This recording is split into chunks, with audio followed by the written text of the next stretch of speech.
وہ گاڑی سے اترا اور بڑی تیزی سے ہوائی اڈے کی جانب لپکا۔ جہاز اڑنے کے لیے تیار تھا اور اسے ایک کانفرنس میں شرکت کرنی تھی جو اسی کے اعزاز میں دی جا رہی تھی۔ جلدی جلدی جہاز میں پہنچ کر اپنی مقررہ نشست پر بیٹھا اور ابھی جہاز اڑنے کے بعد کچھ ہی دور گیا تھا کہ اچانک اعلان ہوا۔ آسمانی بجلی کے کڑکنے اور تیز اور طوفانی بارش کی وجہ سے انتظامی آلات میں خلل واقع ہو گیا ہے، لہذا جہاز کو نزدیک ترین ہوائی اڈے پر اتارا جا رہا ہے۔ وہ جہاز سے اترتے ہی ہوائی اڈے کے عملے کے منتظم کے پاس پہنچا اور گویا ہوا، میں ایک جانا مانا عالمی متخصص ڈاکٹر ہوں، میرے لیے میرا ایک ایک منٹ انسانوں کی جانوں کے برابر قیمت رکھتا ہے۔ آپ چاہتے ہیں کہ میں یہاں 14 گھنٹے ہاتھ پر ہاتھ رکھ کے بیٹھا رہوں؟ کارکنوں میں سے ایک بولا، جناب ڈاکٹر ذیشان صاحب، اگر آپ کو زیادہ جلدی ہے تو ایک گاڑی کرائے پر لے کر اپنی منزل مقصود تک پہنچ جائیے۔ السلام علیکم ناظرین گرامی، شروع اللہ کے بابرکت نام سے جو تمام جہانوں کا پالنے والا ہے۔ ایک نئی حیرت انگیز اسلامی سبق آموز واقعے کے ساتھ آپ کی خدمت میں حاضر ہوں۔ ایک بڑھیا کی دعا نے کیسے ہوائی جہاز نیچے اتارا۔ جب اللہ تعالیٰ دعائیں قبول کرتا ہے تو اس کے لیے اسباب بھی مہیا کر دیتا ہے، لیکن کیسے؟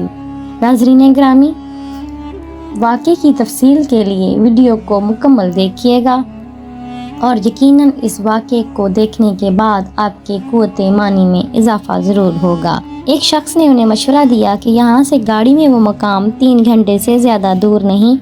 اس نے گاڑی کرائے پر لی اور اپنی منزل مقصود کی جانب روانہ ہو گیا، لیکن یہاں بھی قسمت کام نہ آئی۔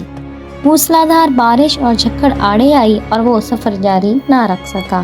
ابھی یہ راہ میں ٹامک ٹوئیاں مارتے پھر رہا تھا کہ احساس ہوا راستہ گم ہو گیا ہے۔ نا امیدی کے ساتھ آگے چل ہی رہا تھا کہ اچانک ایک چھوٹے سے گھر پر نظر پڑی۔ اس طوفان میں غنیمت جان کر نیچے اترا اور جا کر دروازہ بجا دیا۔ آواز آئی، جو کوئی بھی ہے اندر آ جاؤ، دروازہ کھلا ہے۔ اندر ایک بڑھیا زمین پر جائے نماز بچھائے بیٹھی تھی۔ اس نے کہا، ماں جی اجازت ہے میں آپ کا فون استعمال کر لوں؟ بڑھیا مسکرائی اور بولی، بیٹا کون سا فون؟ یہاں تو نہ بجلی ہے نہ فون، لیکن تم بیٹھو، سامنے چائے رکھی ہے، پیالی میں ڈال کر پیو، تھکن دور ہو جائے گی، اور کھانے کو بھی کچھ نہ کچھ رکھا ہوگا، کھا لو تاکہ اگلے سفر کے لیے بدن میں طاقت آئے۔ ڈاکٹر نے بڑھیا کا شکریہ ادا کرتے ہوئے پیالی میں چائے ڈالی اور پینے میں مشغول ہو گیا، جبکہ بڑھیا نماز و دعا میں مشغول تھی۔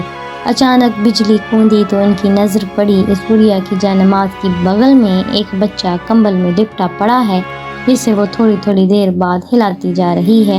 جب کافی دیر بعد بڑھیا نماز پڑھ کر فارغ ہوئی تو ڈاکٹر نے کہا، میں آپ کے اخلاق اور لطف و کرم کا نہایت ہی مشکور ہوں، میرے لیے بھی دعا کیجیے گا۔ آپ کے اخلاق حسنہ اس بات کی خبر دیتے ہیں کہ آپ کی دعا ضرور قبول ہوگی۔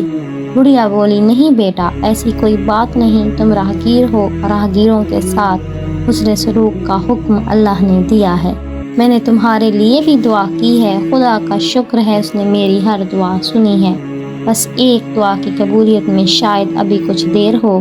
ڈاکٹر نے پوچھا، کون سی دعا؟ بڑھیا بولی، یہ جو بچہ تمہاری آنکھوں کے سامنے ادموا پڑا ہے میرا پوتا ہے، نہ اس کی ماں زندہ رہی نہ باپ، اس بڑھاپے اس کی ذمہ داری کا بوجھ مجھ پر ہے۔ ڈاکٹر کہتے ہیں اسے کوئی موذی مرض ہے جس کا وہ علاج نہیں کر سکتے، کہتے ہیں ایک ہی ڈاکٹر ہے بڑا نامی گرامی، اور مجھے اس کا نام بھی بتایا تھا، ہاں مجھے یاد آیا، اس کا نام ڈاکٹر ذیشان ہے، وہی اس کا آپریشن کر سکتا ہے، لیکن میں بڑھیا کہاں اس تک پہنچ سکتی ہوں، لے کر جاؤں بھی تو پتہ نہیں قبول کرے یا نہ کرے، میری تو خیر ہے، یہ بیچارہ بچہ خوار ہو جائے گا، بس اب اللہ سے یہی امید ہے کہ وہ میری مشکل آسان کر دے۔